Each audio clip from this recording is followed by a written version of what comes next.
ព័ត៌មាន BBC នៅក្នុងប្រទេសកាណាដាគឺបានចុះផ្សាយរយៈពេល44នាទីមុនចាដោយគាត់បាននិយាយការប្រយុទ្ធរវាងប្រទេសថៃនិងកម្ពុជានៅតែបន្តបើទោះបីជាត្រាំបានបញ្ជាឲ្យបញ្ឈប់បទឈប់បាញ់ក៏ដោយនាយករដ្ឋមន្ត្រីថៃត្រូវគាត់ឈ្មោះឲ្យបាក់ហៅណាអនុទីនវាបាននិយាយថាបទឈប់បាញ់អាចឈប់ទៅបានលុះត្រាតែកម្ពុជានឹងត្រូវដកទ័ពទាំងអស់របស់ខ្លួនហើយដកមានទៀតត្រូវគាត់អាណាដាក់មានហើយអចយម្រៃអនុទីននឹងវានិយាយថាវានឹងបន្តធ្វើសង្គ្រាមរហូតដល់ប្រទេសវានឹងមានអារម្មណ៍សុវត្ថិភាពត្រូវគាត់ហើយអត់មានគូក្បាលគិតមែនគូក្បាលឯងស្តាក់អាចមែនអន់ជាងបកងទៀតបើឯងនៅតែបន្តធ្វើអញ្ចឹងធ្វើម៉េចប្រទេសឯងនឹងវាស្ងប់ស្ងាត់តែអញនឹងក៏ឆោឡោដេកមលក់ដែរវា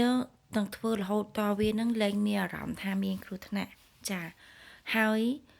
ដីធ្លីវាប្រជាជនវានឹងមានសុវត្ថិភាពណែអានេះ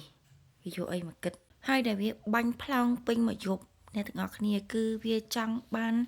ទីតាំងចំណុចសំខាន់របស់ខ្មែរយើងប៉ុន្តែនៅក្នុងនេះគឺអត់បញ្ជាក់ថានៅទីណាទេហើយប្រជាជនចំនួន21នាក់ត្រូវបានបាត់បង់ជីវិតហើយប្រជាជនប្រហែលជា70000នាក់